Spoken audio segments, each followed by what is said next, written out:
My deep appreciation of theater history was instilled in me by Tom Empey, a college mentor to me and hundreds of others. While teaching Greek theater terms, he would grab the fabric of his slacks and say, "You see these pants?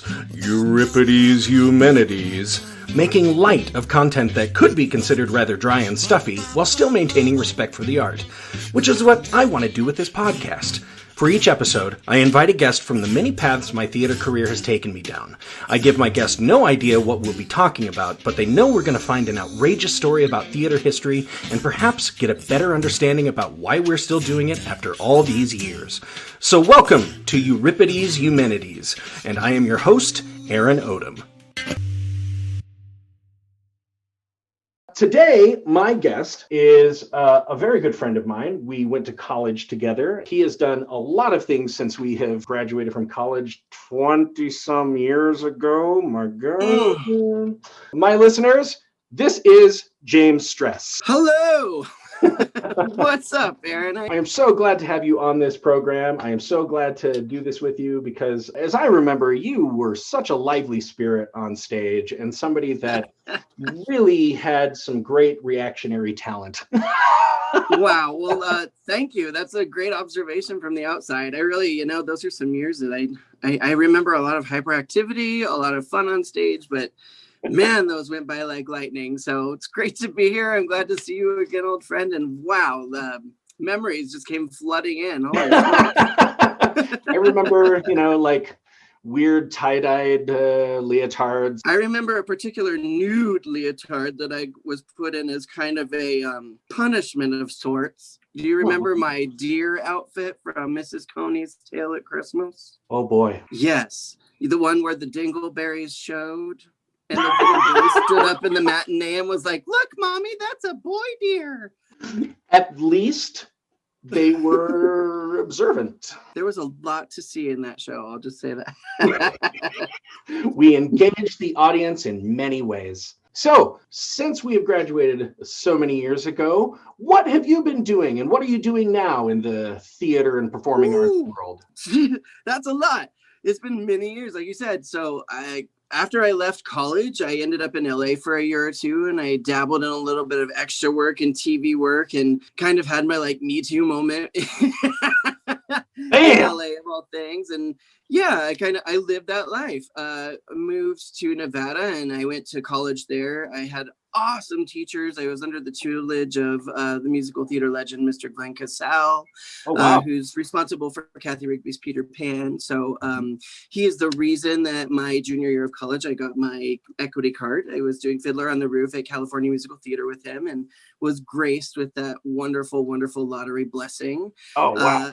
Nice. Yeah, it was really cool. I was one of those really lucky kids that I had the choice, and it was, listen, America, you'll get a choice when you get your option to have an equity card, and you have to decide, do I want to do it now or do I want to get a little bit more experience and take my points? And I was hasty, so I was like, I want it now.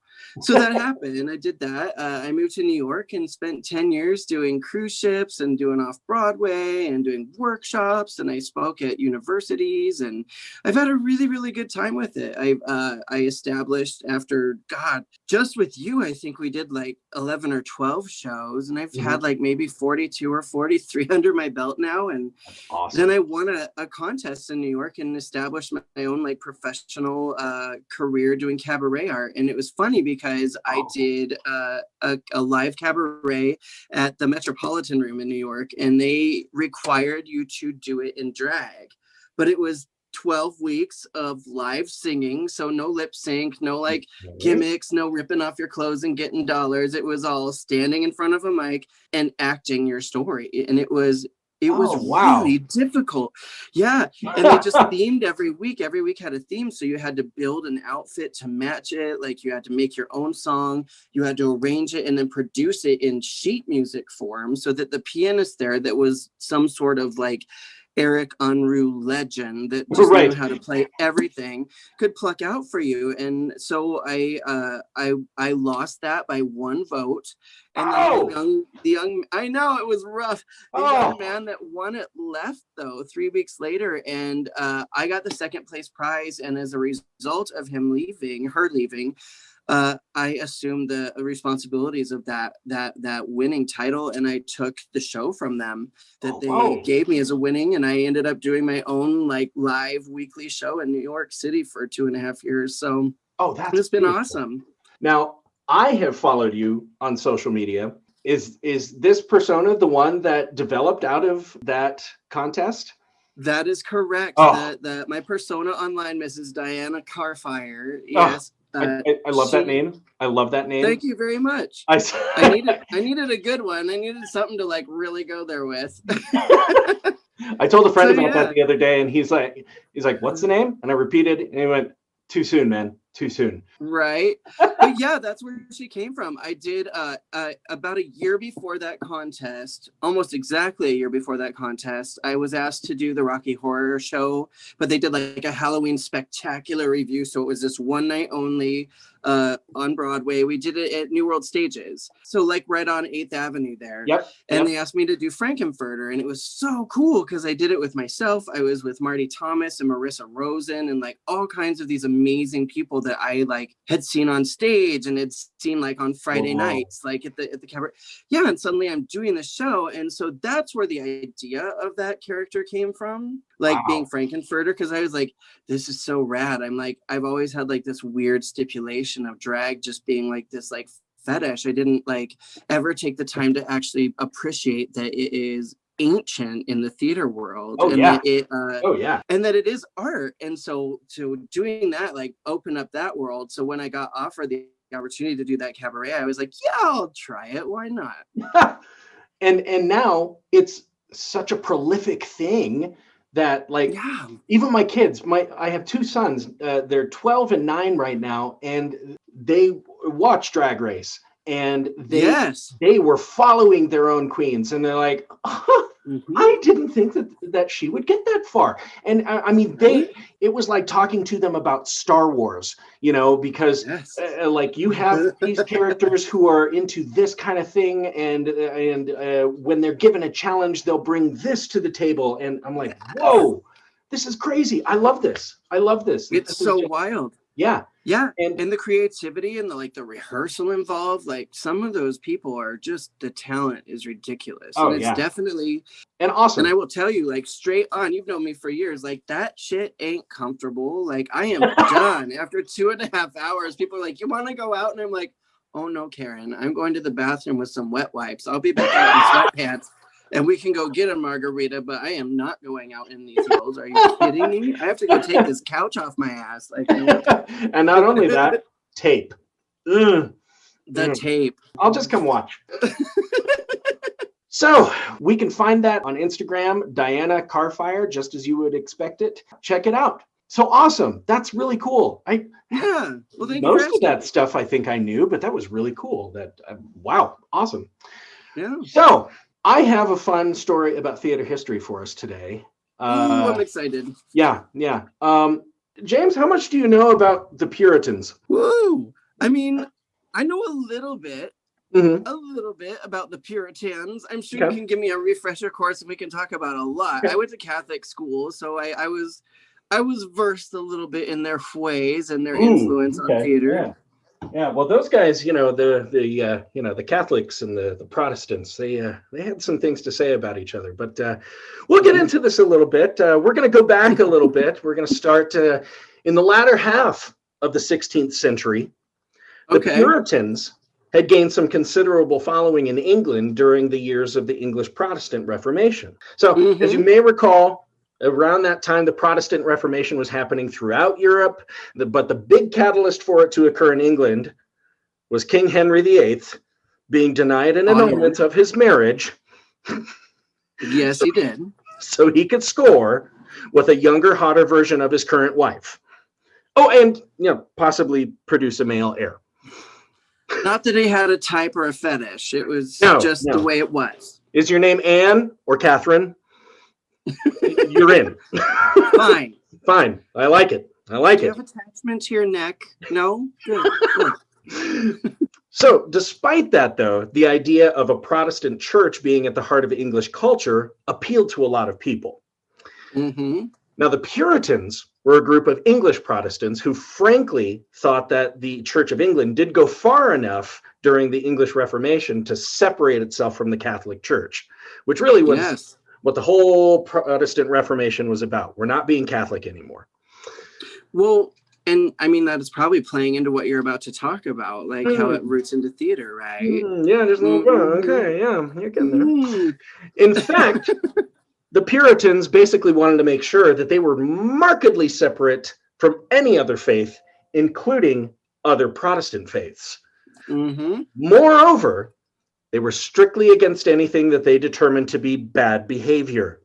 Ergo, this basically included anything that was fun. Yeah, any type of practice outside of their church practices, basically. Correct. So the Puritans felt that all people should live devout and godly lives, and that anything that distracted from that could be considered sinful. So, of course, they felt the arts, particularly theater, suffered from an excess of sinfulness. Theater, and that's a big surprise. Like, you're literally reenacting Faustus and stuff. I'm sure they were like, what? Yeah, that man wants to get close to Satan, and he's just pretending. Right? And like you said, their separation from the Catholic Church, that's a given. Like, anyone who's ever been to a mass, it's just one giant hour of theater. Like, yes, elaborate costumes, rituals that they do, things that you're supposed to say at certain times. Yep. The pomp and circumstance of it, the procession, like, yeah. And at the end of it, you're supposed to have some emotional release, right? Yes, a big catharsis after you eat the bread and sip the wine. This is just yucky bread. I didn't know there would be snacks, and I didn't want them. I'm allergic to juice. Now, at this time, theater was widely known for having to employ people of the lowest social classes in order to stage a production. Therefore, drunks and often prostitutes were usually the people that they might put in to be like, you're a soldier, stand over there, or you're a lady in waiting. Now, even despite this, the art was still massively popular, but with the frequency of, like you were suggesting, rude jokes, characters with ill intents, and just the body count of characters killed in theater of the British Renaissance gave the Puritans plenty of fuel for their opposition to the art. Oh, I mean, and let's discuss Shakespeare at that time. Like, oh my God, it was all like big busty women and like men who were all kinds of different preferences and glitter and fairies and sex, and everything was like we remember Tom, Euripides, Eumenides. Like, it's so true with Shakespeare as well. Like, everything was rooted in something sexual, or there was some underlying joke underneath the text that if you really researched it, you would understand. Like, him and that giant lexicon he carried around. Remember that giant slab of book? And he was like, here's what this line really means. Like, so yeah, I'm sure they would have a heyday. They probably went to like Midsummer Night's Dream and were like, I think I need an exorcist. They turned that man into an ass. Oh my God, I just said it. I said ass. I did a high school production of Romeo and Juliet. I directed it about 10 years ago now. And I took out most of the dirty stuff. There are going to be jokes that are going to be going over people's heads anyway in a lot of fashions, but I had to keep it in, man. There was, because in the script, Mercutio says something to the nurse to get her so excited, and she runs off stage, right? She's like, it's agitating. Poor Mercutio. But there's something he says. She asks about what the time is, and he says, well, if you look at your watch, I believe it is on the prick of noon. Prick. And I had this high school junior point to his crotch, look her dead in the eye, and have her just like have the realization, you're talking about your penis, and run off. I'm like, why else would she go away? Right? You're showing her the big old tent pole in your pants. Like, it was definitely Shakespearean. So yeah. So the Puritans began to take over Parliament in the beginning of the well, like towards the end of the 16th century, beginning of the 17th century, and being able to take over in Parliament meant they had some governmental authority to enforce their ideals. King Charles I began his reign in March 1625. Charles was quite the student of his father, James I, particularly how he felt about having divine right to the throne. And yes, I'm talking about that King James. Yes. Yeah, King James the Bible. The one he officially commissioned, but got the editing authority to make sure he could omit anything that might possibly be construed to challenge his authority as king. The one that we hold as canon right now, perhaps, maybe. How about that? Yeah, that guy. James and Charles have been called absolute monarchs, as they believe that not only do they have the supreme authority over governance, but that their line, their bloodline, has been specifically appointed by God to rule the country. And what year did you say? 1630 or 45? 1625 is when he started. 1625. Okay, perfect. Thank you. Yeah. So, I mean, just the pomp to be like, no, God chose me. Right. And everything I say is ordained by him. And you cannot challenge that because it is God.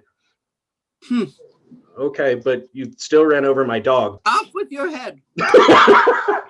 Precisely. So, Charles was not that much different than his father. And Charles I was not particularly keen on following the orders of Parliament. He more or less he hated the idea that there's this group of people who could tell him what to do. And they were beneath him. They were beneath him. Now, at the same time, the Puritans believed him to be pretty overtly frivolous with tax revenues. And guess what? Not quite holy enough. So sorry. And then, of course, his response is, but I'm sent from God. I was sent here by him, but we don't speak. He just believes everything I'm doing is fine. Also keep in mind that the Puritans were known for being overtly pious. And again, they wanted to purge the Church of England. They wanted to purge from the Church of England as much Catholic influence as they could find. So it certainly didn't help in the upcoming years that Charles I took Henrietta Maria of France as his wife, and she was staunchly Roman Catholic. That's going to cause a few bubbles in the pudding. I mean, the doors must have blasted open on Parliament with just all of the... Okay, seriously, the guffawing that must have happened just at the sheer thought of that. This woman coming in is the most dramatic of the religions at the time. The WTF factor must have been at 10. Everyone must have just been oh. And of course, it was all for political gain. There was some treaty that was signed, or a dowry that came into play. If you marry her, you get these lands, and that's what it was all about. It had nothing to do with Catholicism. He didn't care. Now, this series of disagreements between the king and Parliament, it actually led to military conflict. Oh, so stuff got real. Yeah, the parliamentarians. This is great. It led to two very vocal factions. Those on the side of the king became known as the Royalists or Cavaliers, and those against the king were called Parliamentarians or Roundheads. Their nicknames came from their haircuts. So you can imagine, on one side of the battlefield, all these fancy men with long wigs or just amazingly plumed hair. And then on the other side, just these men with short, pious, anti-sexy the Mordred haircut. Well, I didn't really deep dive too much into exactly why they did the haircut, but I can only imagine it had to do with... Oh my God. Well, if I look sexy at all, that's sin. So be it. I will look like a short, Napoleonic, horrible person for life. And I was still ridiculous.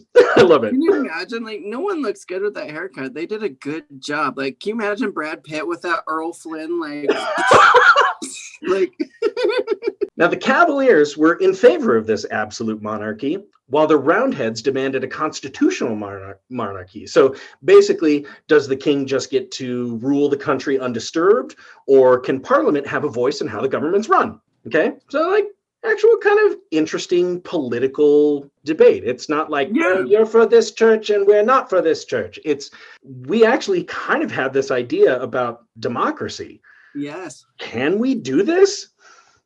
And then And have then this hours and hours of debate ensued. right. Well, not even. I mean, Charles just went, no. No. I'm king. Piss off. The end. This series of conflicts became known as the English Civil War and was fought from 1642 to 1645 all over the British Isles. Okay, here comes a name you might recognize. Enter Oliver Cromwell. Ringing a bell? Yes. Oh my Yes, he God. does. Oh God, this is one of my English favorites. statesman. I mean, that's you just have to imagine like a staunch, stuffy British person, and you've got him. He's like, "Gah." Every picture I've seen him in, even his death mask is just like frowning, Right. all the time. I'm using my Thomisms. Oop. I'm remembering he used Parliament against the king, right? Oh yes, you are Yes. remembering this. Okay, See, I Here know we this go. subject. Let's do this. here we go. Cromwell was born in 1599 to a wealthy family from the town of Huntingdon. He Okay. married in 1620, and he and his wife would sire 9 children, 6 of which survived to adulthood. Yep, pretty much. Yep. Keep them running. I mean, You got that statistic. Just keep pumping them. how many women were just okay basically being broodmares? Seriously. One more try, honey. Try in the spring this time, though. Let's do it not under a full moon. Now, his family's wealth and stature allowed Oliver to become a member of Parliament in 1628, right in the midst of this dispute between the Rump Parliament and Charles I. Yep, that's the name of it, the Rump Parliament. All these people who are so obsessed with things that are sinful came to be known for a synonym for the ass. As rumps. Yep. Basically, The rumps. it kind of was like a situation like each parliament has a name. You know, the one before it was called the Long Parliament because they'd been there a long time. And so when like another parliament came in, they were kind of like and this is seriously why it's called the Rump Parliament. They were like the end of the people left in They called them the rumps. They called them the Rump Parliament. Now, before the English Civil War, Oliver did not show a lot of military prowess, but he developed his skills in leadership and military strategy throughout the many battles fought in the English Civil War. Yes. Oliver quickly became the leader of the Roundhead Army, known as the New Model Army. Now, while there was no decisive frontrunner to these military skirmishes, so basically there's these military actions happening all over the British Isles, no one's really winning, tons of people are dying. Yep. Parliament felt it would be necessary to nip this thing in the bud. So many parliamentarians called for a trial of Charles I because, according to them, he had caused the deaths of thousands of not just parliamentarians, but his subjects by refusing to allow Parliament to have a voice in governance. You did this. We just responded. That sounds so familiar. Yeah, weird. And if found guilty, Charles could be executed. Cromwell was leading a faction of soldiers in the north of England when he heard the news and immediately went to London to throw his support behind the movement. Cromwell is said to have based his support on the trial from a Bible passage. No kidding, right? Great. Yeah, here we go. It's Numbers 35:33. The land cannot be cleansed of the blood that is shed therein, but by the blood of him that shed it. If ever there was a more narcissistic passage to use, like, wow. I didn't do it. You did it. No.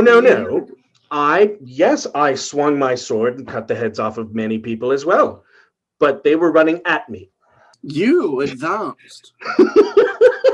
So the trial, obviously, was approved by Parliament, and Charles was put on the stand. During the trial, Charles would often refuse to respond to any questions. His responses would all center around how he was king by the will of God, and that no man-made court could challenge that authority.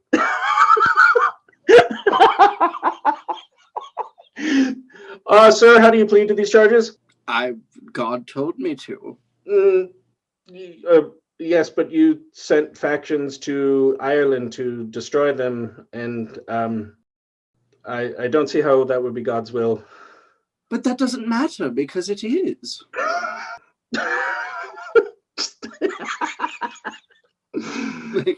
Okay. Therefore, Charles never technically pled anything in his defense. The prosecutors also determined that the king was not actually a person, but rather the king was an office, so there could be no sovereign immunity. It's just a person in a job.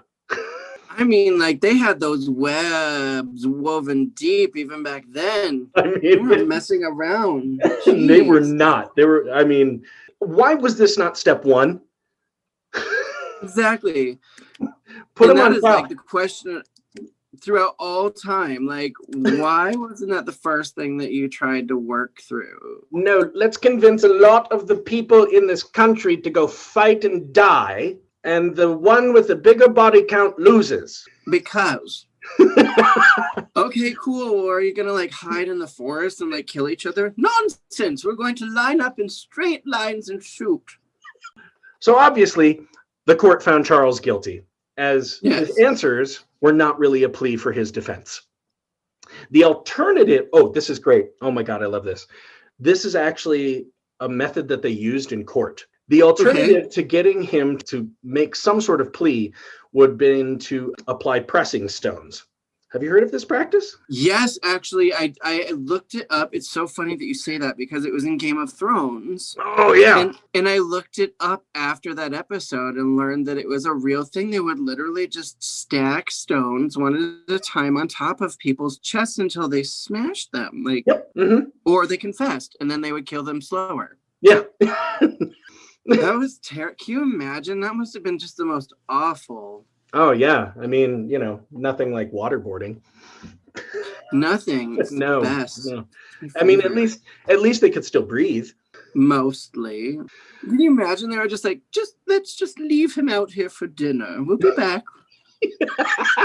Just put like one little tiny pebble on the top of it.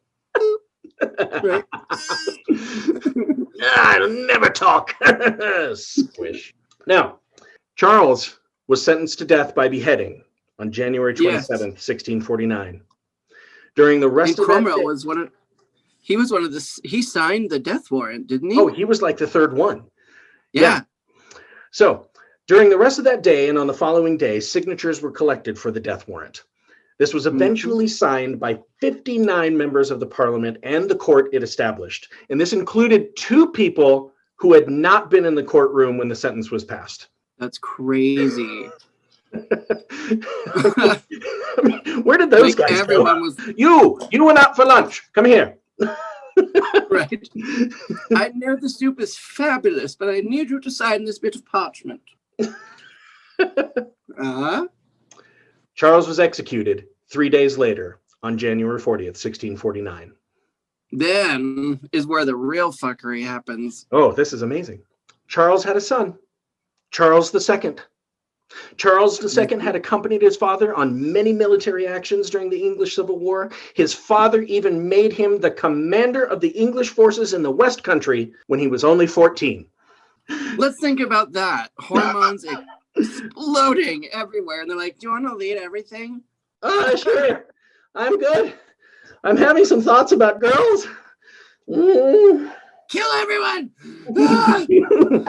But fearing for his safety, Charles II silently disappeared to France to join his mother, who was already living with her cousin, King Louis XIV.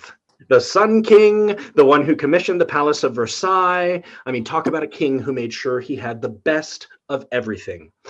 And including a $7,000 bottle of cognac now. Oh, really? What? Did you know that? The Louis XIV cognac, it goes for like $250 an ounce.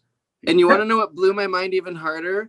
Our good friend, Miss Michelle from college, remember Lil Mo, Lil Blue Hair? I went to her house in Vegas, and her grandpa, she had like asked for like this pretty crystal jar that she had just been looking at her whole life, completely sealed with the fleur-de-lis on it, the little tag still on it. She has a bottle of fucking Louis XIV Special Reserve. And I was like, do you know what that is? And she's like, no. And I was like, I think you need a little history lesson. First, put it down. Do not open that ever. Why? Sounds good. Can you imagine like drinking that whole bottle and getting smashed?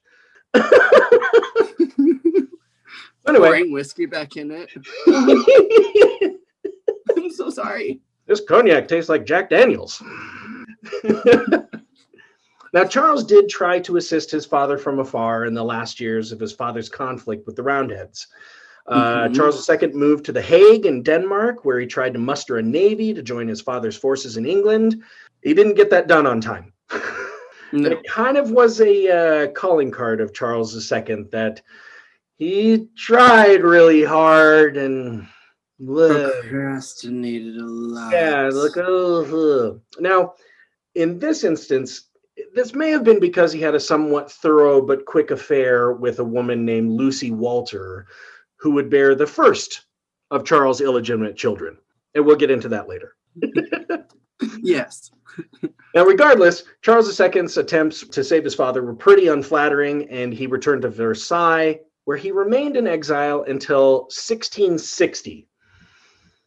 Sounds like a good 11 years. And there, he would soak up the culture of French nobility, which will also come back later. Why not? In the absence of the king, Parliament now had the task of demanding how the country should be ruled. So in 1649, Parliament began to reorganize the country as the Commonwealth of England. This Puritan rule was also known as the Regnum, which is Latin for between kings. I loved this. During this time, the Puritans attempted to establish a democracy, which blows my mind. It just blows my mind that they're like, we have the chance. We have an opportunity right now to establish. Let's do it. Yeah. I mean, as much crap as we as Americans give our current governmental system, I actually had an opportunity to talk with somebody who came up to Sheridan for actors from the London stage. And he went, if you talk about history, America may be one of the greatest ideas civilization has ever had. And here I am in the midst of like all political strife going, oh God. Oh. He goes, no, think about it. It's establishing a place where whoever you are, whatever you want to be, you have the freedom to do that just as long as you're also American. Right. Yeah. But on the other hand, meanwhile, we're coming across a holiday tomorrow where we're like, okay, but in order to be able to do all of this, we need to kill all of these people over here. Mm-hmm. Well, actually, the first Thanksgiving was actually pretty nice. Yeah. They sat down, they went, well, this is great. Let's mingle cultures. A year later, heads rolled. Right? Yeah. Fuck your pheasant. Marvin has smallpox. Quick, send Marvin over to the camp with some pepper. Hi, I'm Marvin. You people are nice. Can I drink from your glass? Itchy, itchy, itchy. Jerky looks great. Now, Cromwell was still the military leader and was able to stave off potential invasions from both Scotland and Ireland. So that's actually kind of impressive. And in 1653, the Parliament rebranded the country again to be called the Protectorate. And they appointed... And that's when he was crowned the Lord Protector of England, right? There it is. Yep. And not only that, a lot of the English civil wars were like, hey, we need to unite all three of the countries here. And that was why they brought James the First down from Scotland, Charles II's grandfather, to be there so he could rule all of it. In fact, Charles II was even crowned King of Scotland while he was in exile. But yes. It didn't matter because the Parliament was like, no. No. You were talking about diplomacy earlier. It's like, but we're Scottish. We'd like to have our own country, please. No. Well, we're Irish. We'd like to have our own country, please. No. Bring your taxes here. Thank you. Now, during his tenure as Lord Protector, Cromwell aimed to win over a public that was largely confused by the machinations of the government. On one hand, people of England could recall the times of relative economic and cultural prosperity under James and Charles I. And on the other hand, Parliament didn't even try to win them over by giving them a so-called democratically appointed leader who they didn't choose. Mm-hmm. Cromwell's many atrocious military attacks on his own people seemed somewhat hypocritical, given the fate of Charles I, and all of which he could justify as God's good work. Yeah. Now, unabashed, Cromwell made the aims of his rule, quote, healing and settling after the many internal military conflicts fought within the last few years, and for spiritual and moral reform. These types of reform look to eliminate practices considered too sinful for daily consumption, which continued the practice of anti-theater. Yep. In fact, before the beheading of Charles I, the Puritans in Parliament were able to ban theater within the city of London, beginning in 1642. Now, it had already been kind of out during Elizabeth's reign. They couldn't practice within like the city confines. So I love looking at this. If you look at a map of British Renaissance theaters, they're all just across the river on the Thames, like dotting right over and looking in like, we're having fun over here. It's like if you're in New York and everyone in Jersey can just see 8th Avenue, all the Broadway theaters, they're like, Yep. ha ha ha, you guys have all the shore people that dye their hair black and work out and wear lots of gel, but here we are. Boop, boop, boop, boop, boop, Yep, exactly. Now, as you recall, Charles was executed in 1649. So when they banned theaters in 1642, he was doing other things, had bigger fish to fry. So theater was just gone. I love this. Here's your laundry list. In addition to banning theater, the following practices were also considered lawfully punishable acts under Cromwell's leadership: swearing, working on Sunday, bear baiting, most sports. Wedding? Bear baiting? Okay, that sounds like something that's way too Chelsea, New York. What is a bear bait? Bear baiting. That was one of the alternative entertainments besides theater that you could go to. See, they'd chain a bear to a wall and let dogs attack it. Oh, what fun. But now it's too sinful. So can't do that. Deadly. Most sports were banned, wearing makeup, and celebrating Christmas. For ladies as well. Makeup. Oh, yeah. Mm-hmm. Yep. Wow. Couldn't do any of it. Everyone looked glorious during non-Christmas. But you're not supposed to celebrate Christmas anyway. No Christmas. I mean, can you just imagine that? A family for years is like, they've gathered around, they have the big roast thing on the table, be it a duck, be it a turkey, be it a pig, whatever, and they've invited everybody, and it's all happiness and joy and frivolity. And then this year, we have a surprise. We're going to sit and think about Jesus. Okay. Get the goose. No. Jesus had no goose. He didn't? Do we sit and think about him not having a goose while we wait for the lovely suckling pig? Now, if you think about suckling pigs, you do realize God is everywhere. I apologize. Like, even if I write a letter to Santa? No. Absolutely not. No. Theater did still continue, though. Many pleas by theater artists to overturn the ban were largely ignored by Parliament. I mean, look, we know actors. I can just see them all going, please, I need to perform. And there's all these guys just, no. So they went underground.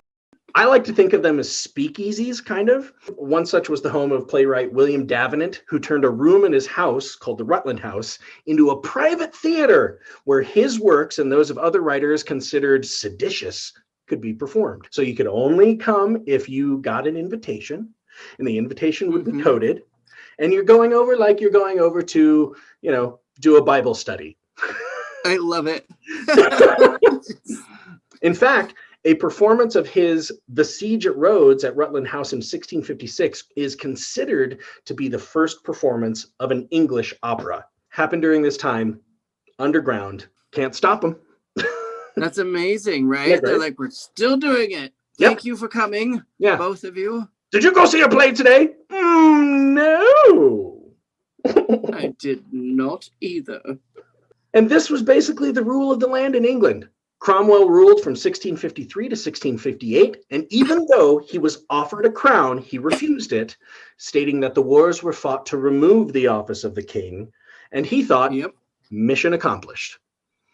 Cromwell was stricken with illness in 1658, which many now believe to have been malaria and some infection of the kidneys.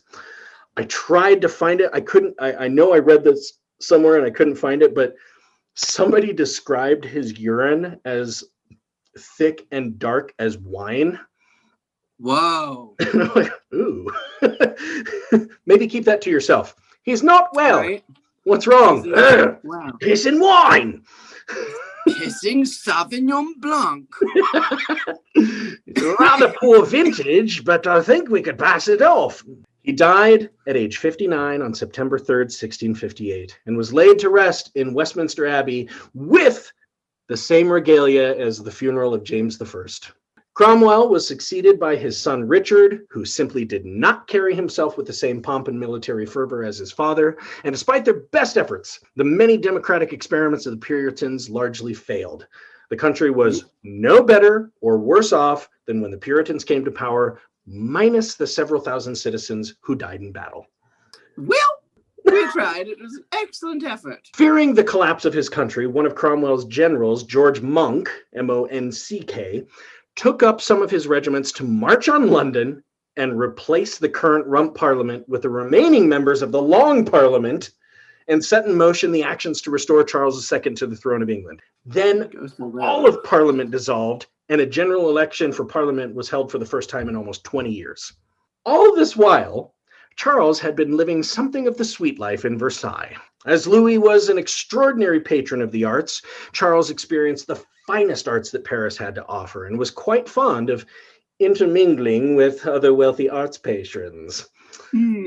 Yeah, so if the Palace of Versailles is any indication of the extravagance of the French royal court and what they appreciated, it's not difficult to understand how this would in turn have a profound impact on the cultural perspective of Charles II. Yeah. Plus, Charles would definitely have seen the works of Molière while he was in France, who, as you may recall, wrote some of the most celebrated comedies in all of theater history. Molière's plays often dealt with the foibles of the upper class and how, despite being people of higher social status, their drives were often base and corrupt. Basically, understand that this meant that a curtain was being pulled back and exposing the French upper class for what it truly might have been. It wasn't always so successful for Molière, but ended up being pretty successful for Charles, which I will also get into later. When not living the life of luxury, Charles tried to drum up support for several campaigns to take back the throne. Nothing worked out. However, with a new parliament in place, they gave him the opportunity to return. The new parliament wanted the return to be peaceful, so they struck a deal with Charles II that once he assumed the throne, only the enemies of the state that he could reasonably punish were those who committed the regicide, the killing of his father. And that's exactly what he did. Charles called for trials and executions of the 59 members of the Rump Parliament who signed the execution order for his father. And many of them had gone into hiding, but those who could be found were generally hanged, drawn and quartered, and then beheaded. Now, I'm going to give some spoilers for anybody who hasn't seen Braveheart, but you know how William Wallace died and was tortured at the end. That's pretty much what happened to all of these guys. All of them. And that is the most awful thing. Can you imagine? They No hang way. you until you almost pass out, Yep. drop you down, stretch you out, chop off your limbs, and then cut off your head. And sometimes they'd Yeah. even be nice enough to disembowel you. Before they cut your head off. Yeah. I mean, Yeah. what better way to prove to a person that they were naughty than let them experience all that pain? And psychological trauma. You know, the beheading's coming, so whatever. This order included Oliver Cromwell. Per the orders from Charles, the bodies were to be exhumed, put on public display as part of a trial, and then executed by beheading. And this is exactly what happened. 3 of them had died since the execution, and so they were ordered to be exhumed. Their bodies were dug up and mummified as best as they could be, and all delivered to the town of Tyburn to be kept at an inn until the scheduled day of execution. That must have been quite the smell. Oh, wait, there's more on that. However, only 2 of the corpses, including Cromwell's, made it to Tyburn at the time, as the third had decomposed much more significantly than the other 2 and required a little bit more, TLC. Finesse. Like, we're going to cut this thing's head off? On January 30th, 1661, on the 12-year anniversary of the execution of Charles I, Cromwell's corpse was executed by beheading. Quote, "At 4 o'clock, when the next ghoulish stage in the ceremony was due to take place, the corpses were taken down. The common hangman proceeded to hack off the heads. In the heavy muffling of the grave clothes round the neck, it took 8 blows to get off Cromwell's head. Nor was that the only incision now performed on these inanimate, unprotesting objects. It seems that the fingers and toes were hacked off at the same time, and it is at this point that Cromwell's skull may have lost an ear." So they totally just weren't even aiming. Yeah, what was? I mean, they say it was the common hangman. So is that an elected office? Thank you for coming, Frank. Here's a shot or an axe. Have fun. What? All right. Wait. I just cut his head off. Think I got near. Whoops. And as soon as he got it off, he's like, "Yeah, that's how you do it." 8. That is just it's so funny how people glaze over history like that, and they're just like, yeah, that's what happened, but you don't ever think about it. These were dead people. They were already dead, so they looked like the Walking Dead. And they're doing all these things to them. Can you imagine some of the people in the audience were like, "This is gonna be great," and then by the end of it, they're like, "I'm glad I brought my poncho." Right. So that's what dead blood feels like. The headless bodies were then thrown in common graves, where executed bodies often were. But for the heads, a further fate was still reserved. Oh. They were taken down to Westminster Hall and 5 days later stuck solemnly upon its facade on poles of oak, tipped with iron, and been driven through the center. Because that's so Christian. Absolutely. Mm-hmm. Cromwell's head remained atop the facade of the wall from 1661 to 1685, when it said that a large windstorm blew the skulls down. Holy shit. 24 years. Of watching that face fall off. Wow, that is just can you imagine being a kid that's born like the first time he goes into town is right when that's stuck on the pole, and then the day he dies, he's riding the wagon into town. They're like, "What's up, Cromwell?" Son, did I ever tell you about the day I watched 3 dead bodies be executed? And their heads are still on the wall. That'd be like when Saddam Hussein died. They're like, "We're just going to put him in Times Square, right where the ball drops." What? Just put him on the pole right below, right where it finishes. Put him right here. So every New Year, we're like, "What's up, Saddam?" Now, rumors are that a local craftsman found Cromwell's skull and hid it in his chimney because it was something of significant historical, it was a significant historical relic, and he bequeathed it to his daughter on his deathbed. The head was sold several times over the next several centuries. It was given a secret and an appropriate burial on the grounds of Sidney Sussex College, which is part of Cambridge, in 1960 by a man named Horace Wilkinson, the son of the historian Horace Wilkinson. The burial was not formally announced until October 1962. That's full on like to be or not to be shit right there. Like, I mean, did that head, when they were like, all right, we dug the hole, drop it in the hole, and it had to just explode to dust at that point. right? Just, So, back to Charles II and how all of this relates to theater. As I was saying before, Charles was exiled in France to escape the fear of the Puritans, but it's not as bad as it sounds. He really enjoyed being part of the elite with its penchant for debauchery, while in the guise of extraordinary dressing and impeccable design. King Louis of France, he was known for his patronage of the arts. He loved the ballet, and under his reign, the arts flourished, as did fashion, interior design, and architecture. It was so gorgeous. All this stuff that came out of his era, it's beautiful. Oh, yeah, yeah. I mean, like, obnoxiously beautiful. Right. Don't touch it.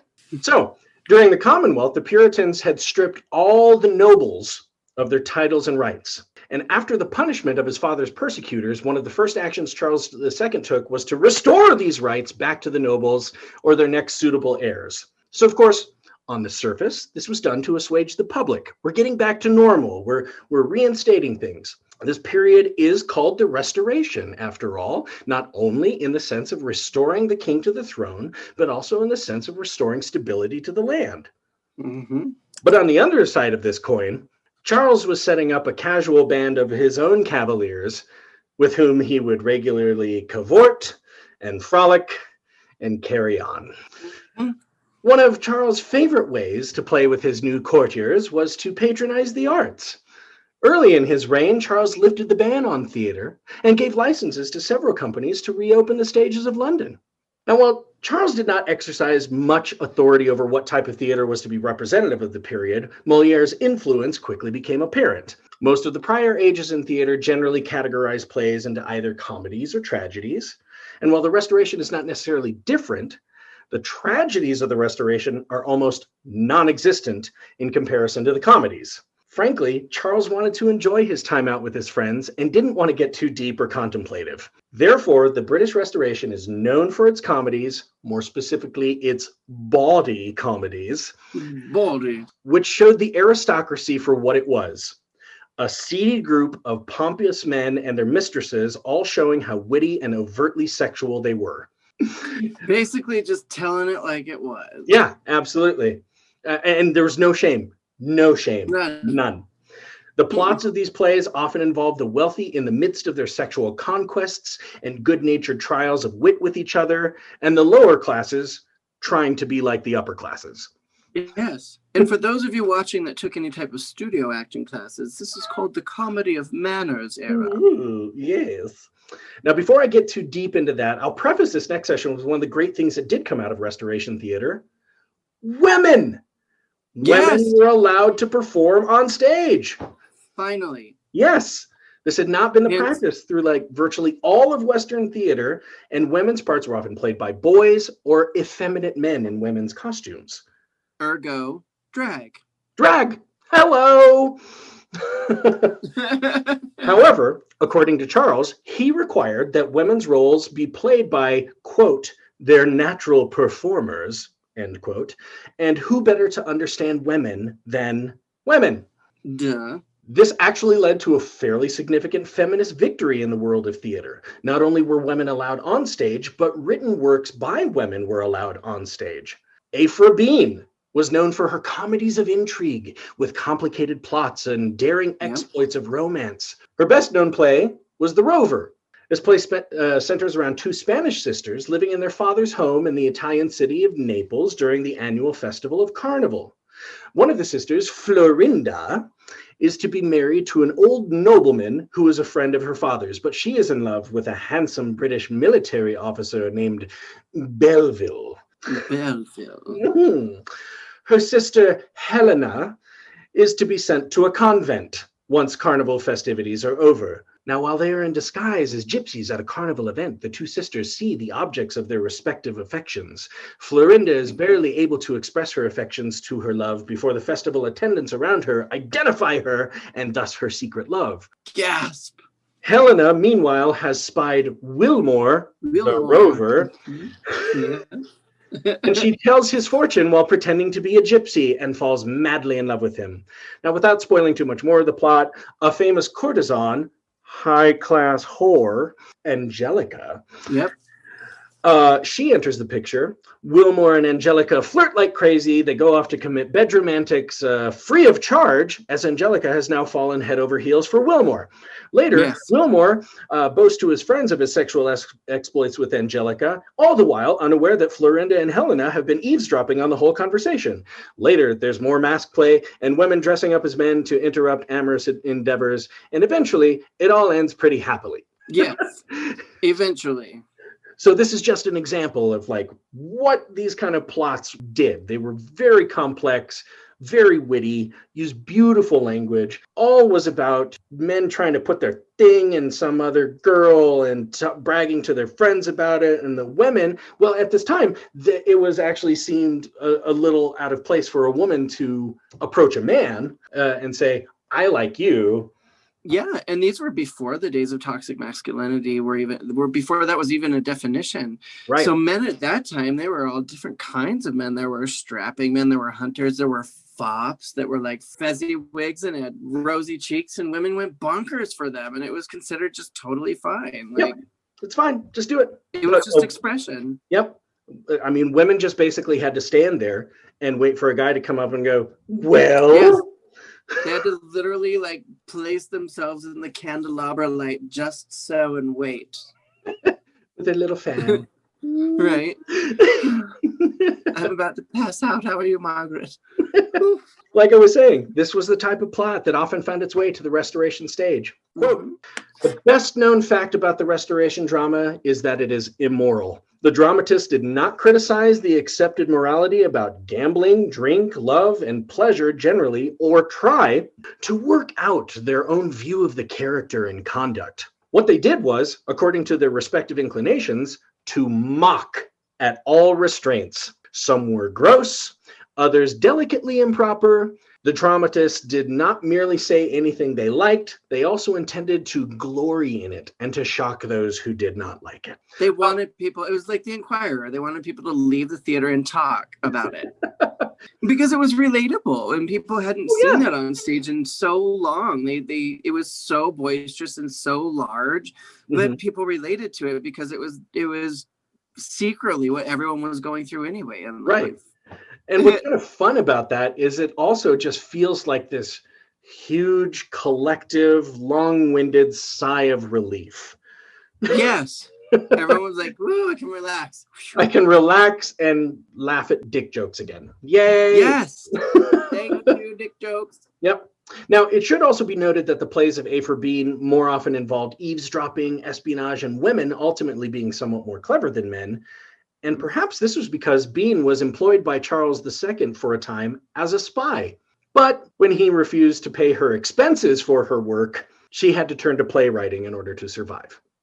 No. Good segue back to Charles. That guy. Right? Oh, God, this guy. Like, I just would have loved to have been around him and been like, look, I don't want to be your friend, but man, you're interesting. Right? The shit you do, dude. Wow. Charles thoroughly relished this new culture he created.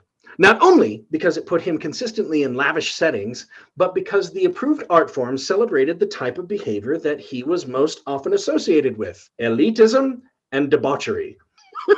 Let me give you a picture of what it would be like to sit in the audience for a Restoration comedy. Theater was now specifically moved inside, much like that of the French theater Charles had come to understand. But the concept of dimming the lights for a performance didn't really become a thing until the latter part of the 19th century. Plus, since standard electrical systems had not been invented, the entire building was lit by candlelight. Everybody could see everything. Therefore, everyone could be seen, and this could not be more appealing to the theater patrons. Woo! That's a different story, right? Like, yep. They loved it. The theater patrons were a lot like Charles. They were wealthy and dressed in the finest lineaments. So being visible at all times was precisely what they wanted. To be seen with other fine people in their fine clothes, attending a cultural event. Ultimate vanity. I'm rich and at a play. Ha! In the lights. I think this was also the time when they started to like have theater seats on stage. So Got you it. could buy those seats and sit up there. I'm in the play. Now, actors and playwrights and sometimes company managers soon began to understand where certain sections of the audience would sit and would pander to them through writing and performance. The patrons ate it up with a spoon and responded with body calls back to the stage if they could keep from loudly talking amongst each other while the performance was going on. It must have been just a riot. Like, the way I'll describe this, Patton Oswalt had a bit in one of his comedy acts where he was talking about playing at a casino in Washington State. He drives up and he gets a hotel room that he says is like bigger than any house he's ever had. They call him down for a VIP event like 3 hours before the comedy event. It's a one-night event. He goes into the VIP room and he's like, and there were 45 of the drunkest people I have ever been around. And as soon as I came in the room, they all recognized me and shouted something at me that they'd seen me in. Oh my God, like bombarded. Just bombarded. And they were absolutely jolly. So he did the VIP event. He goes to do the show. And, ladies and gentlemen, Patton Oswalt. But before they announced him coming on, between him and the opener, some voice overhead said, and for the next 10 minutes, $2 shots. Oh, God. So these people who had been drinking that whole time, like, went to the bar and got like armloads, like they're just laying it down. And so he gets out there, and this is his description of what happened. I had my career screamed at me. I agreed with it. I walk off stage to a standing ovation. I didn't tell a single joke, and I've never made an audience happier.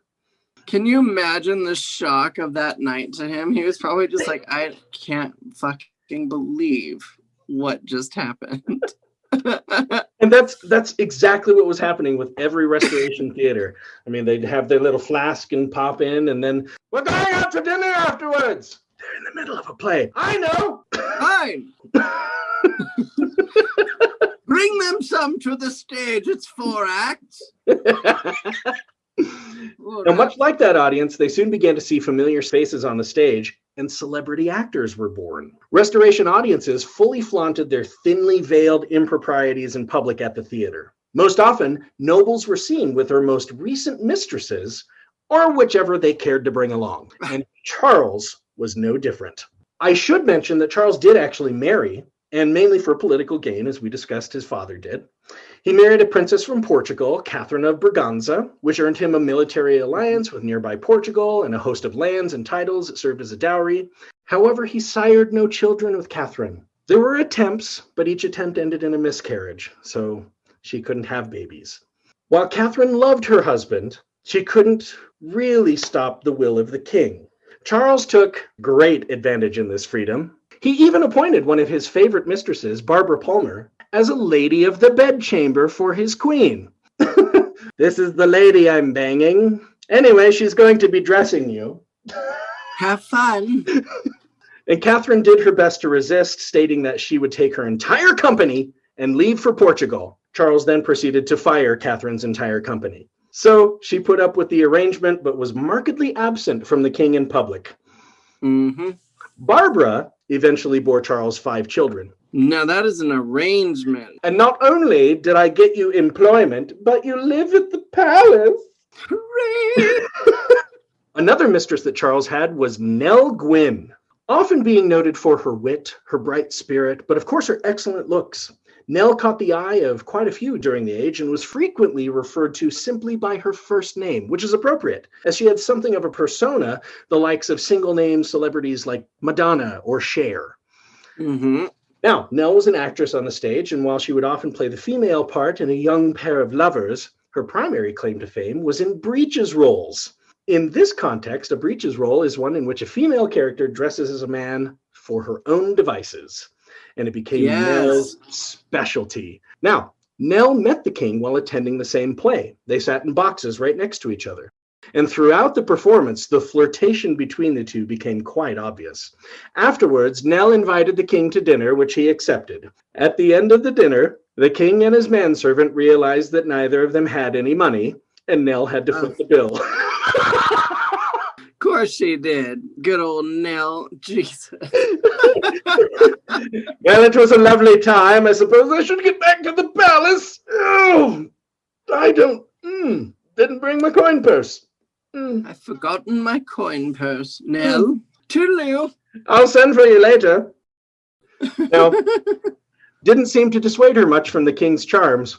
The affair became quite well known soon after. She eventually bore 2 of Charles' many illegitimate children, and he paid for her to live in a townhouse in London, where she lived for the rest of her life. Even after Charles had moved on from Nell to new lusty pursuits, he kept a painting of Nell behind a secret sliding panel in his palace.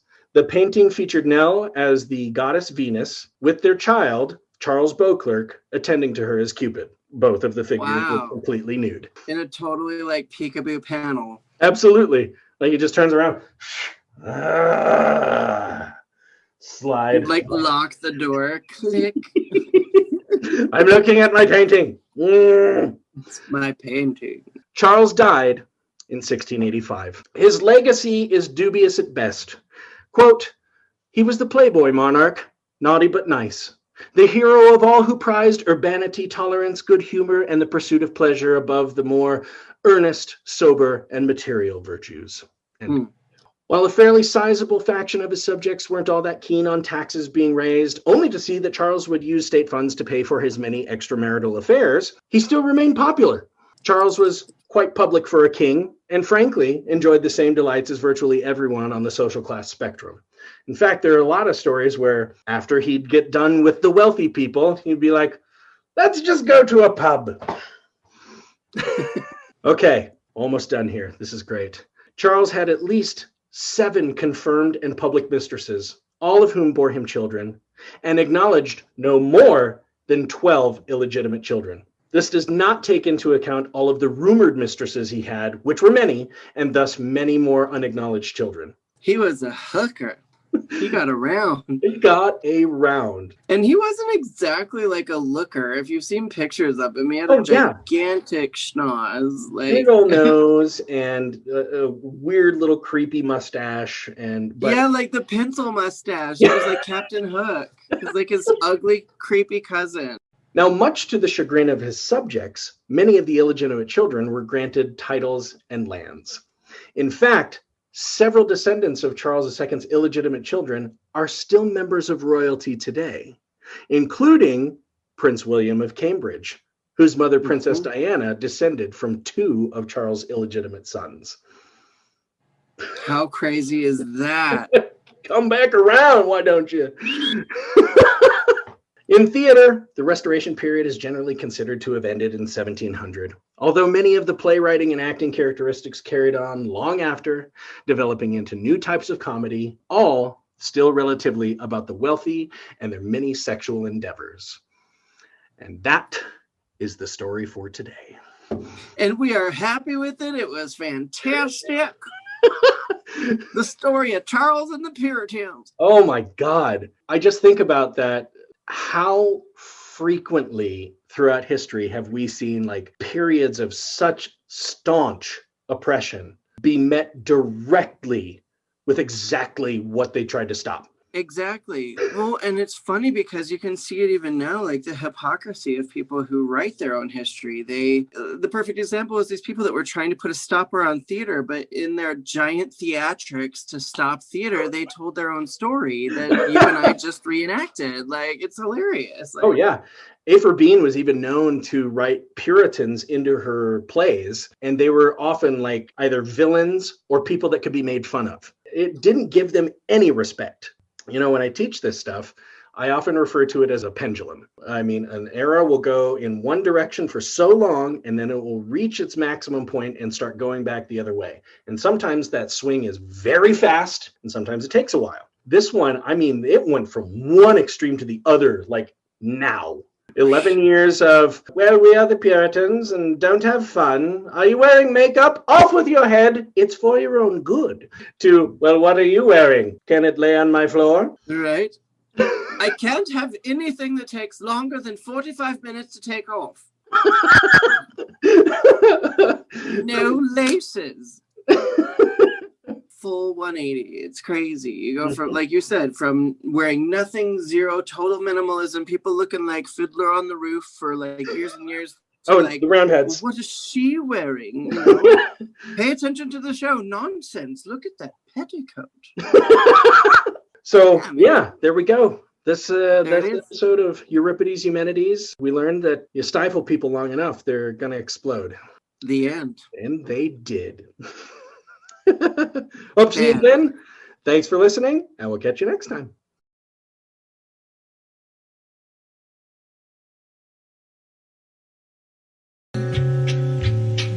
Hey friends, this is your host Aaron Odom coming at you again. I want to thank you for listening to today's episode, and if you liked what you heard, please leave us a review wherever you pick this podcast up, or go ahead and like, share, subscribe, all the cool stuff you do with podcasts. We are Trident Theater, that's Theatre.